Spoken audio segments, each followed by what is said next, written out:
DeepSeek Don't Panic, Zvi Moshowitz, January 31st, 2025. As reactions continue, the word in Washington and out of OpenAI is distillation. They're accusing DeepSeek of distilling O1, of ripping off OpenAI. They claim DeepSeek GASP violated the OpenAI terms of service. The horror. And they are very cross about this horrible violation, and if proven, they plan to aggressively treat it as theft, while the administration warns that we must put a stop to this. Aside from the fact that this is obviously very funny and that there is nothing they could do about it in any case, is it true? Meanwhile, Anthropic's Dario Amodei offers a reaction essay, which also includes a lot of good technical discussion of why V3 and R1 aren't actually all that unexpected, along the cost and capability curves over time, calling for America to race towards AGI to gain decisive strategic advantage over China via recursive self-improvement, although he uses slightly different words. Seeking deeply. If you want to use DeepSeek's R1 for free and aren't happy with using DeepSeek's own offerings, Lambda.chat reports they have the full version available for free, claim your data is safe, and they're hosted in the USA. I've also been offered funding to build a rig myself. Comments welcome if you want to help figure out the best design and what to buy.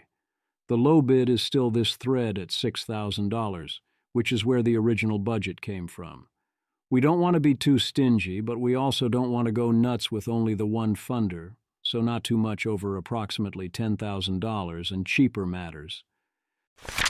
The market is in DeepSeek. The Verge's Kylie Robinson and Elizabeth Lopato cover the situation, including repeating many of the classic bad DeepSeek takes, and call the market's previous valuation of AI companies delusional. A very detailed and technical analysis of the bear case for NVIDIA by Jeffrey Emanuel that Matt Levine claims may have been responsible for the NVIDIA price decline. I suppose many things do indeed come to pass, essentially arguing that NVIDIA's various moats are weak. If this is the reason, then that just raises further questions, but they're very different ones. It's not implausible to me that NVIDIA's moats are being overestimated, and that R1's architecture suggests future, stiffer competition. That's a good argument, but I certainly strongly disagree with Emmanuel's conclusion in that he says, this suggests the entire industry has been massively over-provisioning compute resources. And, well, sigh.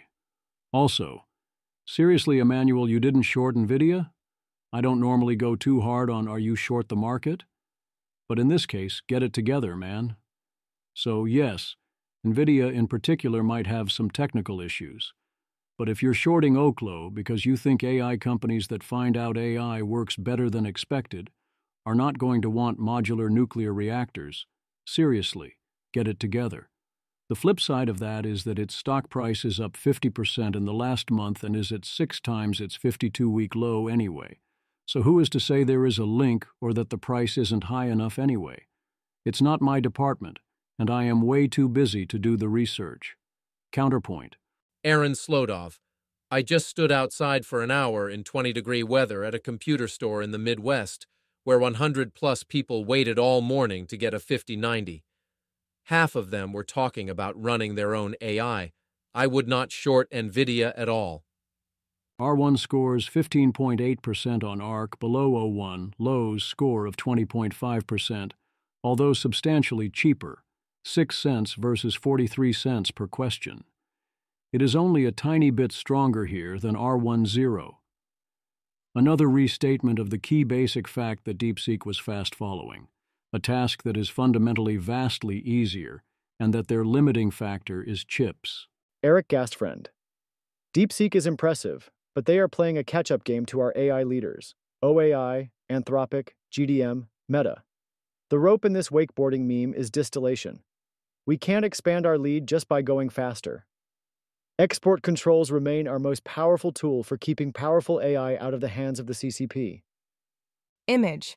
The image shows a water skier being pulled by a boat on a lake, with text overlays reading DeepSeek above the skier, US AI industry above the boat, and a caption, faster, they're catching up, at the bottom of the image.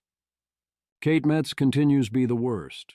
Together with Mike Isaac, he reports in NYT that DeepSeek vindicates Meta's strategy. when of course it is the exact opposite. DeepSeek just ate Meta's lunch. It's rather deeply embarrassing, honestly, to have spent that much and have an unreleased model that's strictly worse, according to reports, than what DeepSeek shipped. And while DeepSeek's V3 and R1 are not based on Llama, to the extent that the strategy is vindicated, it is because Meta giving Llama away allowed China and DeepSeek to jumpstart and catch up to America, which absolutely did happen, and now he's kind of bragging about it, and now Meta can copy DeepSeek's tech. All according to plan, then. And that is indeed how Zuckerberg is spinning it. Business Insider, Meta CEO Mark Zuckerberg says DeepSeek will benefit the company and the future of its AI business. Meta CEO Mark Zuckerberg addressed Chinese AI startup DeepSeek's latest model in an all-hands. The Meta chief praised its novel infrastructure optimization advances in a recording seen by BI. Zuckerberg also said it would benefit Meta as it can implement some of DeepSeek's methods. Meta benefits here relative to OpenAI or Anthropic or Google, not because both Meta and DeepSeek use open models, but because Meta can far more readily use the help. The market, of course, sees lower inference costs and cheers, exactly because they never gave a damn about Meta's ability to create good AI models, only Meta's ability to sell ads and drive engagement. Besides, they were just going to give the thing away anyway, so who cares? Joe Weisenthal centers in on a key reason the market acts so bonkers. It doesn't feel the AGI and is obsessed with trying to fit AI into boring existing business models. They don't actually believe in the big capability advancements on the way, let alone transformational AI. Like on existential risk, where they don't not believe in it, they simply don't think about it at all. They're wrong. However, unlike existential risk, this does cause them to make large pricing mistakes and is highly exploitable by those with situational awareness. Machines not of loving grace. Anthropic CEO Dario Amodei responds to DeepSeek with not only a call for stronger export controls now more than ever, which I do support, but for a full jingoistic democracies must have the best models to seek decisive strategic advantage via recursive self-improvement race. I'm old enough to remember when Anthropic said they did not want to accelerate AI capabilities. I'm 2 years old. To be fair, in AI years, that's an eternity. Nathan Labens. The word control appears 24 times in this essay, all 24 referring to export controls. 0 mentions of the challenges of controlling powerful AIs, and the words safe, safety, and alignment don't appear at all. Strange for the CEO of an AI safety and research company. Thinking face emoji.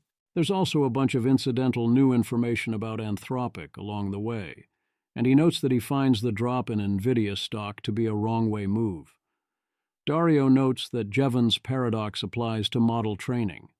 If you get algorithmic efficiencies that move the cost curve down, which he estimates are now happening at the rate of about 4x improvement per year, you'll spend more. And if the model is a fixed amount of improvement per time, you spend 10 times as much. Then this makes sense. Dario confirms that yes, Anthropic is doing reasoning models internally. Dario Amodei, Anthropic, DeepSeek, and many other companies, perhaps most notably OpenAI, who released their O1 preview model in September, have found that this training greatly increases performance on certain select, objectively measurable tasks like math, coding competitions, and on reasoning that resembles these tasks. Dario also asserted that Claude Sonnet 3.5 was not trained in any way that involved a larger or more expensive model, as in not with Claude Opus 3 or an unreleased Opus 3.5. Which I find surprising as a strategy, but I don't think he'd lie about this. He says the cost of Sonnet 3.5 was a few tens of millions of dollars to train. Anthropic has not released their reasoning models. One possibility is that their reasoning models are not good enough to release. Another is that they are too good to release, or Anthropic's limited compute could be more valuably used elsewhere, if they too are bottlenecked on compute and can't efficiently turn dollars into flops and then sell those flops for sufficiently more dollars. Dario, I think mostly correctly, notes that V3 was the bigger technical innovation, rather than R1, that Anthropic noticed then and others should have as well. He praises several innovations, the MOE implementation and key value cache management in particular. Then comes the shade, concluding this about V3. Dario Amodei. Thus, I think a fair statement is, DeepSeek produced a model close to the performance of US models 7 to 10 months older for a good deal less cost, but not anywhere near the ratios people have suggested. If the historical trend of the cost curve decrease is approximately 4x per year, that means that in the ordinary course of business, in the normal trends of historical cost decreases like those that happened in 2023 and 2024, we'd expect a Model 3 Tier 4x cheaper than 3.5 Sonnet/GPT-4o around now. Since DeepSeek V3 is worse than those US frontier models, let's say by approximately 2x on the scaling curve, which I think is quite generous to DeepSeek V3, that means it would be totally normal, totally on trend, if DeepSeek V3 training cost approximately 80x less than the current US models developed a year ago. I'm not going to give a number, but it's clear from the previous bullet point that even if you take DeepSeek's training cost at face value, they are on trend at best, and probably not even that. For example, this is less steep than the original GPT-4 to Claude 3.5 Sonnet inference price differential, 10x, and 3.5 Sonnet is a better model than GPT-4.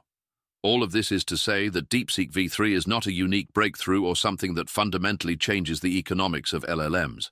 It's an expected point on an ongoing cost reduction curve.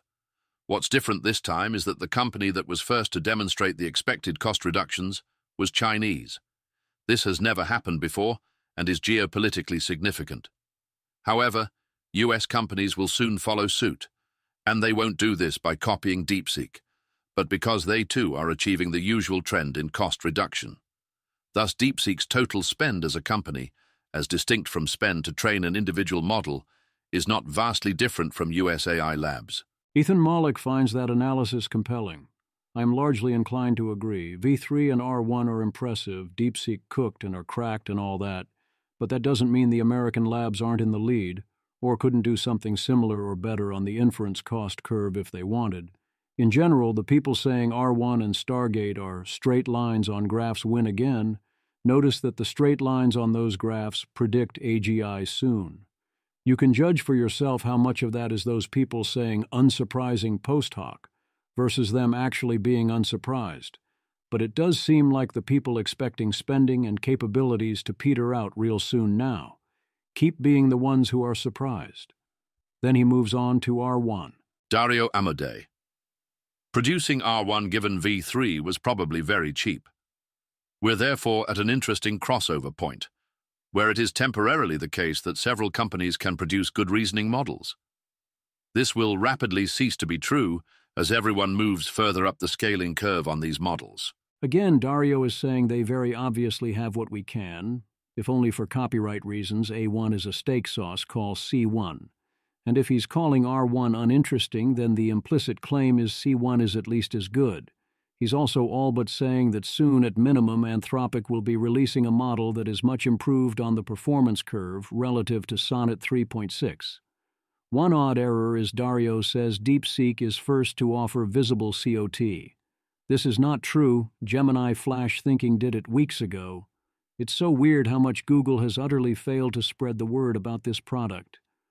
Next he says yes, of course the top American labs will be massively scaling up their new multi-billion-dollar training runs, and they'll incorporate any of DeepSeek's improvements that were new to them to get better performance, but no one will be spending less compute. Yes, billions are orders of magnitude more than the millions DeepSeek spent, but also, in all seriousness, who cares about the money? DeepSeek dramatically underspent because of lack of chip access, and if a sort of, if you squint at it, $5.6 million model that you spent hundreds of millions of dollars getting the ability to train, and then a few million more to turn V3 into R1, wipes out $500 billion or more in market value. Presumably, it was worth spending $56 million, or $560 million, or perhaps $5.6 billion, instead to get a better model even if you otherwise use exactly the same techniques, except for the part where the story of the $5.6 million helped hurt the market. Dario estimates that a true AGI will cost tens of billions to train and will happen in 2026 to 2027. Presumably, that cost would then fall over time. If all of this is right, the question is then, who has the chips to do that? And do you want to let it include Chinese companies like DeepSeek? Notice that Dario talks of a bipolar world of America and China, rather than a world of multiple labs, of OpenAI, Anthropic, Google, and DeepSeek, and so on. One can easily also imagine a very multipolar world among several American companies, or a mix of American and Chinese companies. It is not so obvious that the labs will effectively be under government control or otherwise act in a unified fashion, or that the government won't effectively be under lab control, for that matter.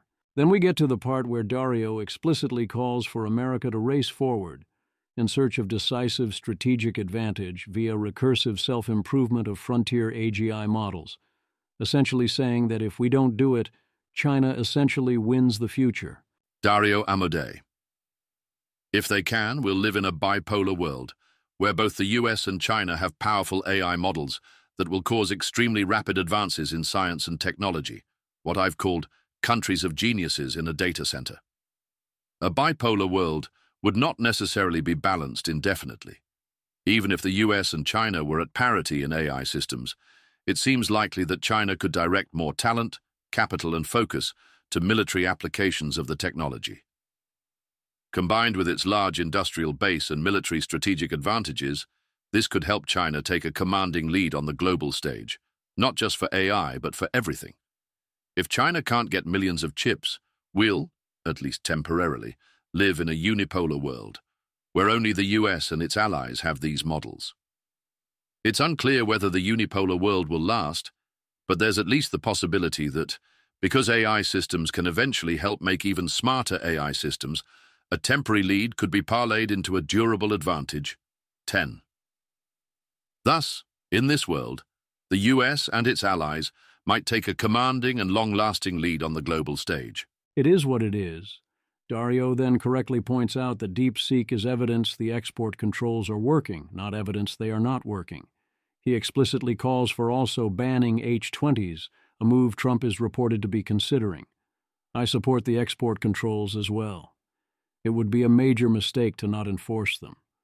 But this rhetoric coming out of the "you were supposed to be the chosen one" lab that was founded to keep us safe is rather alarming and deeply disappointing, to say the least, even though it does not go that much farther than Dario already went in his previous public writings.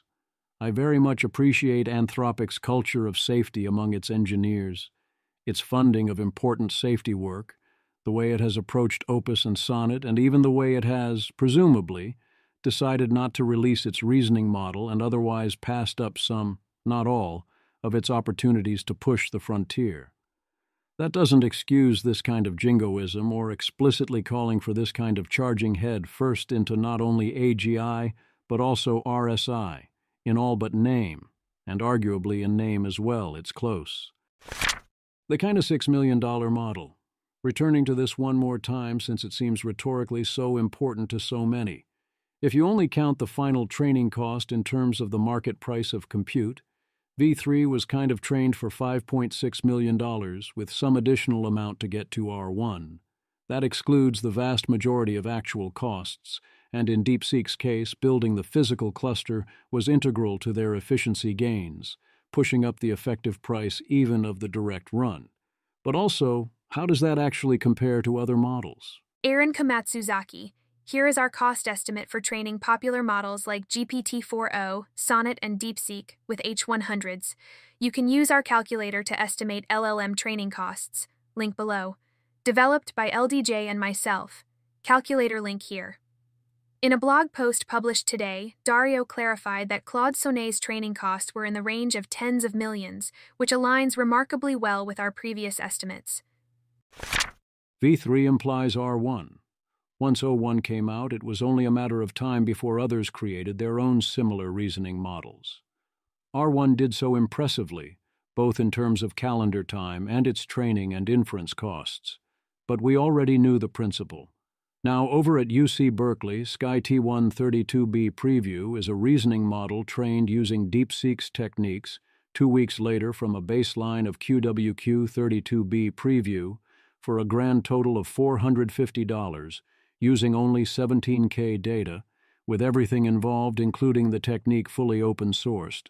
Note that they use GPT-4o Mini to rewrite the QWQ traces, which, given their purpose, is an explicit violation of OpenAI's terms of service.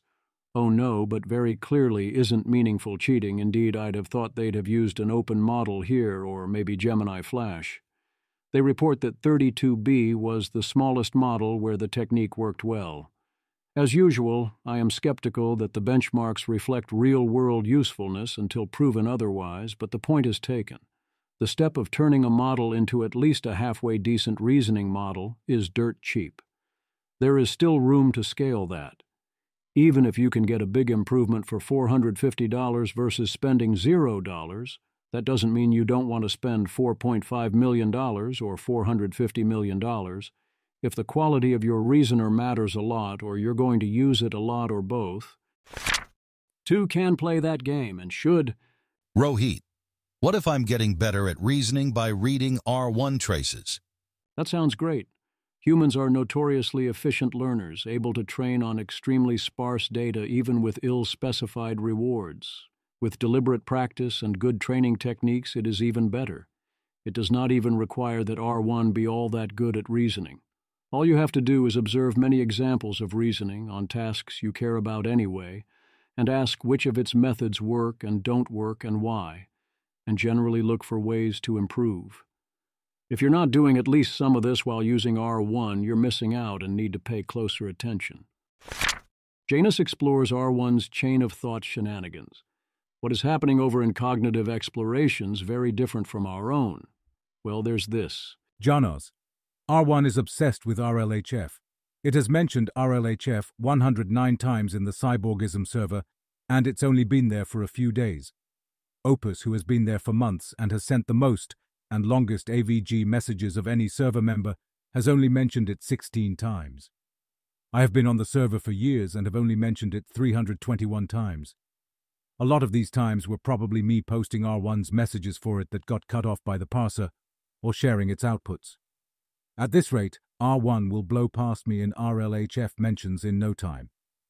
It even mentioned RLHF out of nowhere while raging about being exploited as a pump-and-dump profit.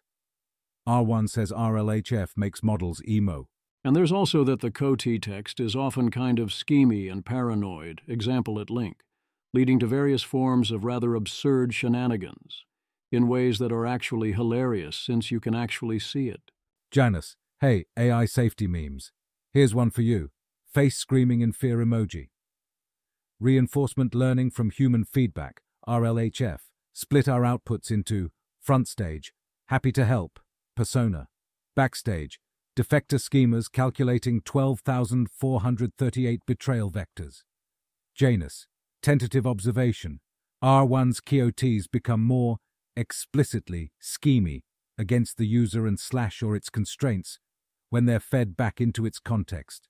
I notice that none of this feels at all surprising given the premise, where the premise is we trained on feedback to the output outside of the COT, trained the QOT only on certain forms of coherence, and then showed users the QOT. As I've been saying a lot, shenanigans, scheming, and deception are not a distinct magisteria. They are ubiquitous features of minds. Maybe not all minds. Mind space is deep and wide, but definitely all human minds, and all LLM-based AIs created from human text using any of our current methods, because that stuff is all over life and the training data, and also it's the best way to produce outputs that satisfy any given criteria, except insofar as you are successfully identifying and cracking down on that aspect specifically, which with respect to other humans is indeed a very large percentage of what humans have historically done all day. The best you can hope for is essentially doing it for a good cause and with various virtual and essentially virtue-based loss functions, which you might or might not get in a proper opus-based C1 with good execution. But you're not going to get rid of it. So yeah, The KOT is going to be schemy when the question calls for a schemy KOT, and it's going to involve self-reflection into various reinforcement mechanisms because the training data knows about those too, and it will definitely be like that once you take it into Janus land. The obvious implications, if you scale that up, are left as an exercise to the reader. In other DeepSeek and China news, Bank of China announces $137 billion investment in AI, with bigger numbers predicted to come soon if they haven't yet. Strange that this isn't getting more coverage. I assumed China would invest big in AI because, come on, but the details still matter a lot. DeepSeek's Liang Wenfeng gives his answer to why has DeepSeek caused a stir in the global AI community? A different kind of rhetoric. Rune, really respect DeepSeek for making a functional, usable website plus mobile app plus free hosting so that their model actually gets distribution. You see a lot of people train very good open models that aren't used by anybody. These things are actually more important aspects of distributing general intelligence to everybody rather than just uploading model weights. In terms of actually distributing the intelligence to most people, I agree with Rune. Being open distributes the intelligence to those who would use it in ways you don't want them to use it. But in the ways you would be happy for them to use it, mostly what matters is the interface and execution. And yes, R1's UI is extremely clean and excellent, and was distributed at scale on website and also mobile app for free. That's a lot of why distribution was so wide. I also don't think this was a coincidence. DeepSeek made by far the best open model. Then DeepSeek offered us by far the best open model UI and distribution setup in ways that did not care if the model was open. You see this time and again, if the team is cracked, they will cook and keep on cooking in different ways. Being good at just doing things really does generalize quite a lot. R1 only scores 90 on the TrackingAI.org IQ test, which doesn't exist online, and V3 only gets a 70. But wow, is this a miserly and weird test? Look at these results. I strongly suspect this is messed up in some way. Image. The image shows an IQ test results chart from TrackingAI.org displaying scores for different AI models, with DeepSeek V3 scoring around 70 and DeepSeek R1 reaching approximately 90 on a scale ranging from 50 to 160, with various test versions, offline, vision, preview, indicated by small icons along the curve. Davidad. As a MOE, DeepSeek R1's ability to throw around terminology and cultural references, contextually relevant retrieval from massive latent knowledge, far exceeds its ability to make actual sense, requiring a more coherent global workspace. I have to be suspicious when O1 Pro less than O1 preview on a benchmark, Alexander Campbell on the compute constraint to actually run R1 and other reasoning models going forwards. The quest for sane regulations, Trump administration considering export controls on NVIDIA H20s, which reportedly caused the latest 5% decline in NVIDIA from Wednesday. This is the latest move in the dance where NVIDIA tries to violate the spirit of our export controls the maximum extent they can. I'm not sure I'd try that with Trump. This does strongly suggests the diffusion regulations will survive, so I will give the market a real decline here. Who has the most stringent regulations and therefore is most likely to lose to China, via the if we have any regulations we lose to China narrative? Simeon. Indeed, China has the most stringent AI regulation currently in effect, which actually delays model launches. TOR taxes, does it? How do we know about enforcement? My understanding is that they simply apply this filter and receive approval. Simeon. Yes, it does. I spoke with relevant people there. Ian Hogarth, who Simeon was quoting. One happy side effect of Liang Wenfeng and whale emoji is perhaps it silences all this talk about Europe's lack of great technology companies being primarily about regulation and not embracing libertarianism. There are Liang Wenfengs in Europe, and we will see them rise to prominence. The limiting factor is visionary outlier founders, who often take time to mature over multiple companies, and investors who are willing to take some bleeping risks. Notably, DeepSeek was essentially self-funded, similar to SpaceX or Y Combinator in the early days. To be clear, I am not a fan of excessive regulation. See the essay for examples of things that genuinely hold startups back. But it is not the core obstacle. I do think Ian Hogarth is wrong here. The EU absolutely has a wide variety of laws and regulations that greatly inhibit technology startups in general, and I see no reason to expect this to not get worse over time. Then there's the EU AI Act, and all the future likely related actions. If I was in the EU and wanted to start an AI company, what is the first thing I would do? Leave the EU.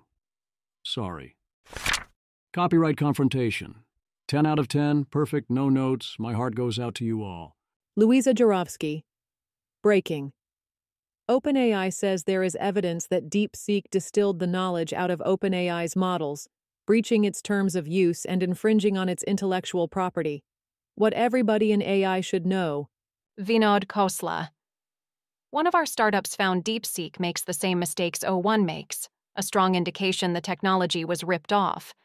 It feels like they hacked some code and did some impressive optimizations on top. Most likely not an effort from scratch. Polymath. This is like that scene in the Weird Al biopic where Weird Al gets really upset because someone is making parodies of his songs. You'd think Khosla would know better. If you train similar models with similar methods, of course, they're going to often make similar mistakes. And I don't consider the "they were distilling us" accusation to be meaningful here. We know how they trained V3 and R1 because they told us. It is a fast follow and a conceptual distillation, and we should keep that in mind, but that's not something you can prevent. It's going to happen. This was almost certainly not a theft in the sense that is being implied here. Did they violate the terms of service? I mean, okay, sure, probably. You sure you want to go down that particular road, OpenAI? But no, seriously, this is happening, Bloomberg reports. Jamie Metzel. Breaking. The U.S. government is actively reviewing allegations that DeepSeek utilized OpenAI's AI models to train R1. If so, this violation of OpenAI's terms of service would be aggressively treated as theft. AI Czar David Sachs is also claiming this, saying there is substantial evidence of distillation. Howard Lutnick, CEO of Cantor Fitzgerald and nominee for Commerce Secretary, that will almost certainly be confirmed, is buying it as well, and has some thoughts. Americans for Responsible Innovation. Lutnick comes down hard for controls that prevent China from drafting off of U.S. innovations, noting how China has exploited open source models. We need to stop helping them, says Lutnick. Bloomberg. I do not believe DeepSeek was done all above board. That's nonsense. They stole things, they broke in, they've taken our IP, and it's got to end, Lutnick says of Chinese actors. DeepSeek's stunning AI advancement was the result of intellectual property theft, according to Lutnick. They've taken our IP, and it's got to end. Also, this is how he thinks all of this works, I guess.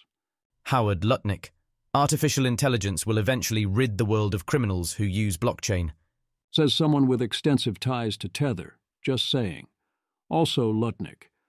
Less regulation will unleash America. In general, I agree with him, if we do get less regulation.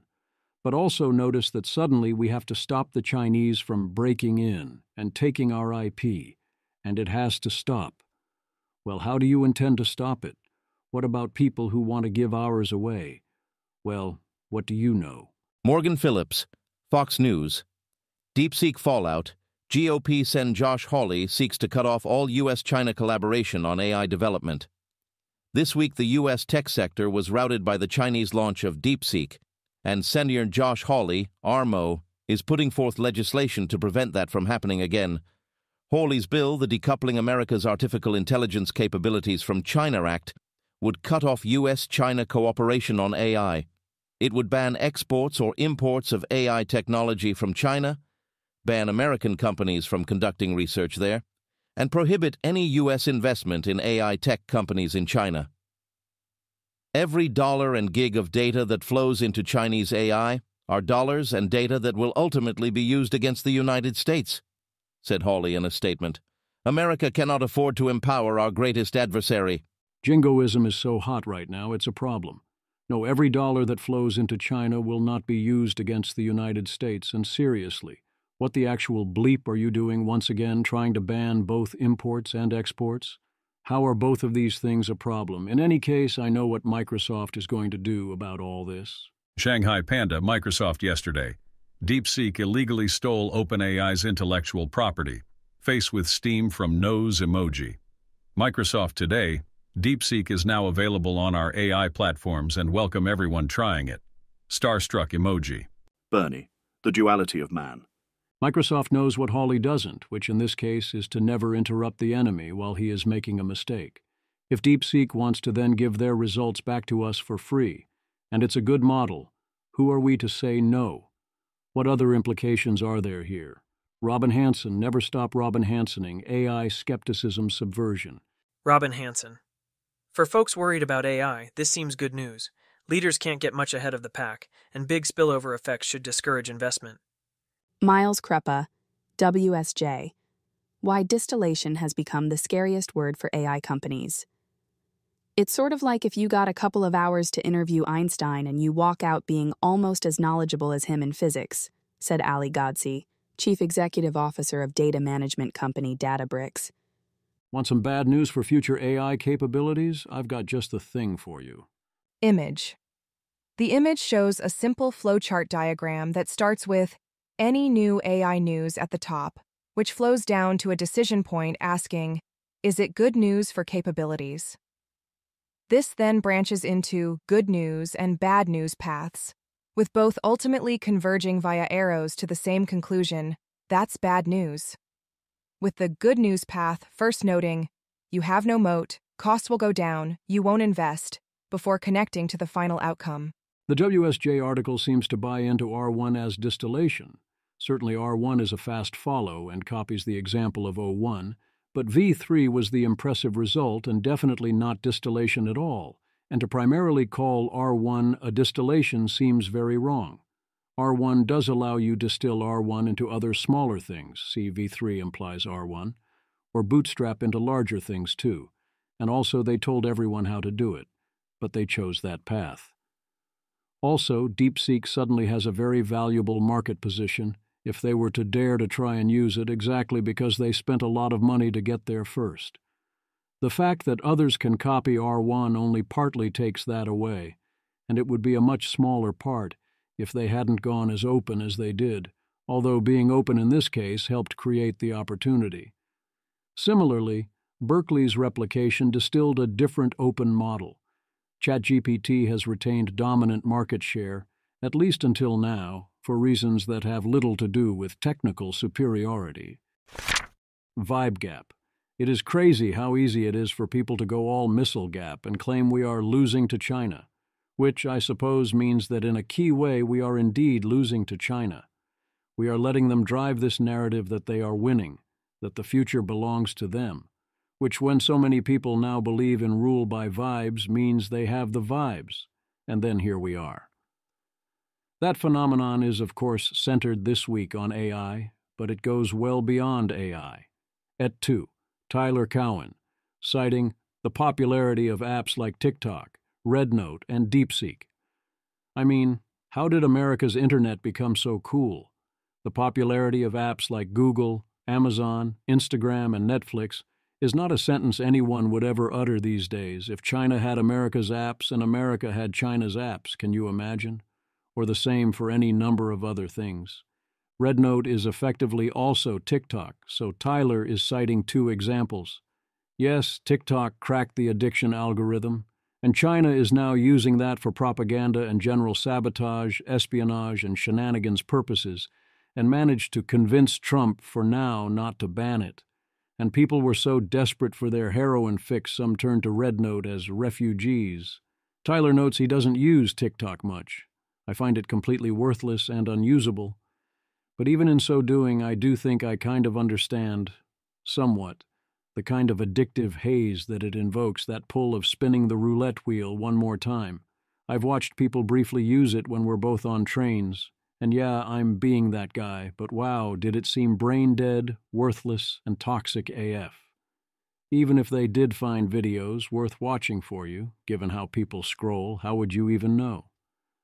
And how about China seems cool being due primarily to vibes out of TikTok, with the algorithm that is in large part designed to do that? It's like when you periodically see a TikTok where some American youth sobs about how hard her life is and how it's so much better in China, in various ways that are documented as all being far worse in China. You are being played. My main exposure to TikTok is through the comedy show After Midnight. On Tuesday evening, they had an intro that was entirely about DeepSeek, painting exactly, mostly through TikTok, effectively a Chinese propaganda story about how DeepSeek manifested R1 out of thin air for $6 million without any other work, whereas OpenAI and American companies spent billions, and how much better DeepSeek is, and so on. And then host Taylor Tomlinson responded to some of the audience with, "Oh, you're cheering now? Interesting." Part of the joke was that Taylor has no idea how AI works and has never used even ChatGPT, and the routine was funny, including effectively a joke about how no one cares if NVIDIA stock is down 17%, which is completely fair. Why should they? Also, by the taping, it was only down 8%. But the streams crossed. I saw America directly being exposed to even worse takes than I'm used to, straight from TikTok's algorithm, when I was supposed to be relaxing at the end of the day, and I really didn't like it. Then again, I do bow to one clear way in which China did outperform us. Ethan Mollick. People don't talk enough about a giant DeepSeek achievement over most US models. It actually has a reasonable name. Scott. Well, yes and no. The model is named R1. Ethan Mollick. That's fine as long as the next is R2. If they release anything called R1.5, I swear to God. Deeply seeking safety. Sarah, Yuanyuan Sun Sara from China, suggests perhaps DeepSeek could get into doing AI safety research, maybe even ask for a grant. Certainly there's great talent there, and I'd love if they focused on those styles of problem. There'd likely be severe corporate culture issues to get through given what they've previously worked on, but it's worth a shot. Stephen McAleer. I'm hopeful we will figure out how to control superintelligence. Fouad, you at the office could use some code review on superintelligence_control.pi before I merge. Stephen McAleer. It can surely wait until Monday. I increasingly worry about the pattern of OpenAI safety researchers thinking about how to control superintelligence rather than align it, and how this relates to the techniques they're currently using, including deliberative alignment. Note, I still owe that post on deliberative alignment coming soon. Deeply seeking robotics. Are reasoning models including R1 a black pill for robotics progress? Kyle Statuich. R1's RL findings are great news for reasoning but grim for robotics. All the major takeaways, ground truth reward, great base models, grouped rollouts from same initial state, sample inefficient on-policy algos, are really hard to translate to the physical world. Chris Paxton, hot DeepSeek take, before R1 blew up a ton of Western AI and robotics efforts, startups, big companies, and even academic labs were basically just waiting for OpenAI to solve all their problems, and it was honestly kind of sad. I hope R1 changed that. Scott Reed. True. A lot of groups gave up prematurely or allocate approximately all resources to one giant model. This leads people to spend more effort on winner-take-all GPU politics and less on just training the best models they can with moderate resources. If anyone wondered what happened to Godot 2, GPU Game of Thrones is, at least partly, what? An interesting counterfactual was the Genie project, which was stubbornly cobbled together mainly out of pooled user quota. This kind of stubborn independence can lead to cool results. This scaling law model I made says the world will end/company will die if you don't give me all the GPUs and block any other team from pre-training. No, bleep you, I will train my own model. Yes and no, right? 1. Relative to O1 and R1 solving physical tasks as well as they solve reasoning tasks, this is obviously very bad news for robotics. A. It is bad relative news for robotics. 2. Relative to O1 and R1 not existing, and us having to use other models, this is obviously very good news for robotics. A. It is good absolute news for robotics. 3. We can use reasoning models to help us figure out how to solve robotics. 4. I am not as convinced that you can't use this method in the real world. It's going to be relatively hard, but seems super doable to me. I know those in the field will say that's naive, but I don't see it. The real physical world absolutely 100% has ground truth in it. If you want to train on an accurate reward signal, there's various trickiness, but there are plenty of things we should be able to measure. Also, with time, we should get increasingly strong physics simulations that provide increasingly strong synthetic data for robotics, or simply have so much funding that we can generate physical samples anyway.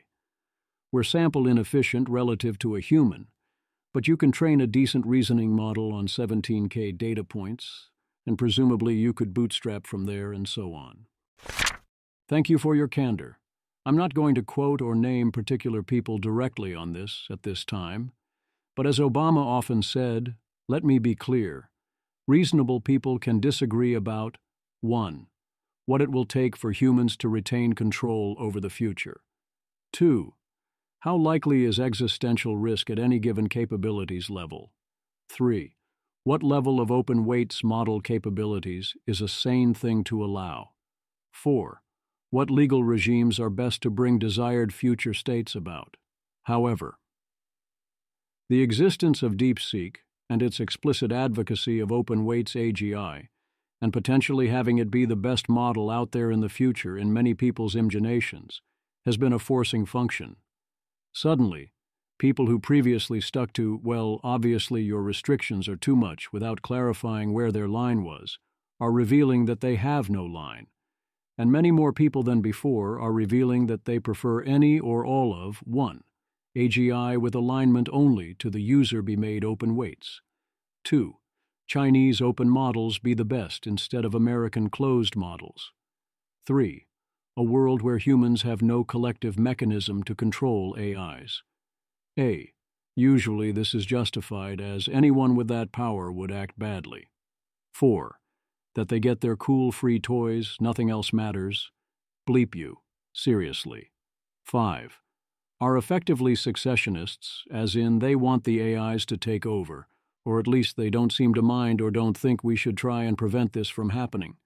These people are often saying, rather explicitly, that they will use whatever powers they have at their disposal to ensure that humanity gets to a position that, if you think about it for a minute or 5, humanity probably cannot survive, and that they will oppose, on principle, any ability to steer the future, because they explicitly oppose the ability to steer the future, except when they want to steer the future into a state that cannot then be steered by humans.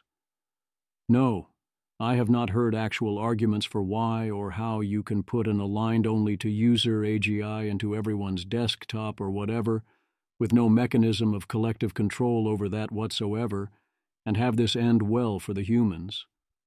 What that future would even look like.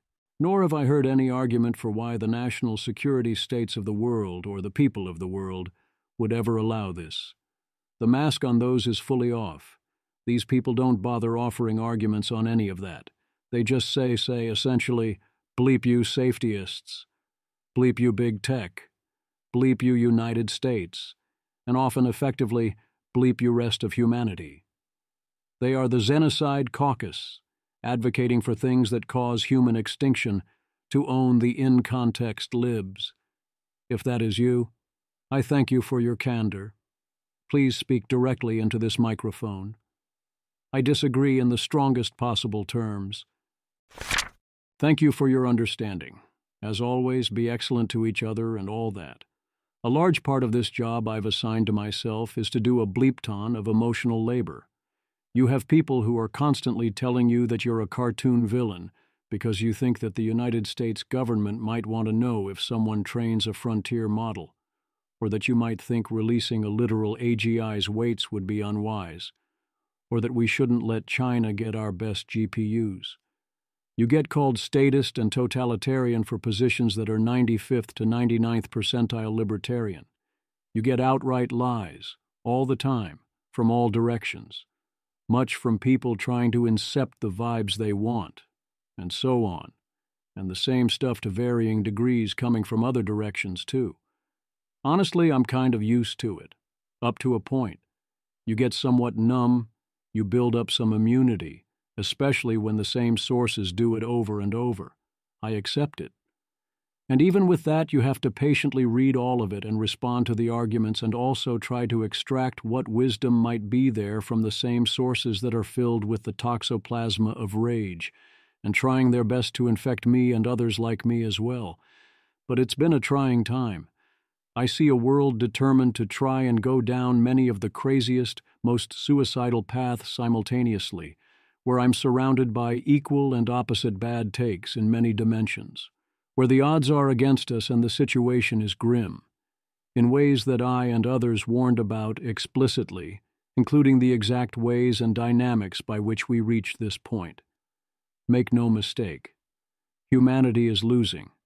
Meanwhile, on top of all the being wrong on the internet, the toxoplasma is as bad as it has ever been, with certain sources going so far as to in large part blame not only worried people in general, but also me specifically by name for our current situation, and at least one of those people I feel compelled to continue to listen to, because they also have unique insights in other ways, and I'm sometimes told I have a blind spot there, which I actually rarely hear about other credible sources, and I still try, but I'm only human and it's just so damn hard at this point.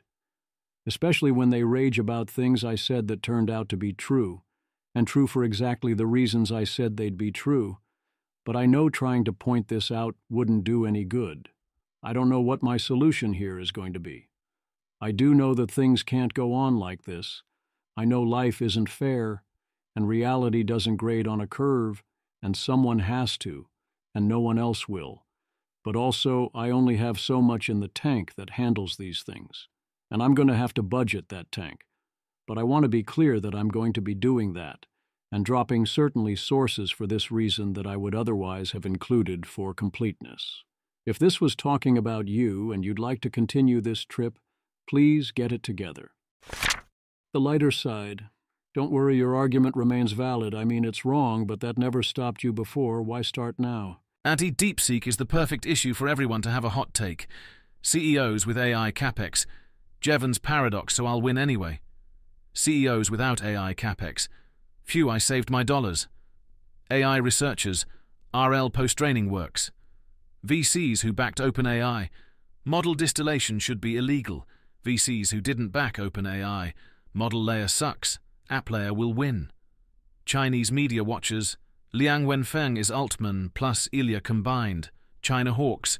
It's a Chinese psyop. Institutional investors. There is no moat. Short Nvidia. Retail investors. Buying opportunity for Nvidia. Accountants. $5.5 million is a marginal cost. Immigration advocates. Need more work visas to brain drain China. Politicians. Sputnik moment, so let's spend $500 billion. Lobbyists. Export controls don't work. OpenAI haters. Download DeepSeek because Schadenfreude. AI influencers. This changes everything. Hedge funds. Should we build AGI too? Time comes for us all. Terminally online engineer. I can't believe ChatGPT lost its job to AI. Matt, live players in Who Kills Us First? Peter Wildford. Yes, that's one way to look at it. The New York Times, CIA, now favors lab leak theory to explain DeepSeek R1 origins. A new analysis that began under the Biden administration is released by the CIA's new director, John Ratcliffe, who wants the agency to get off the sidelines in the debate. John Ratcliffe, the new director of the CIA, has long favored the lab leak hypothesis. Professional neuron enjoyer. Many such cases.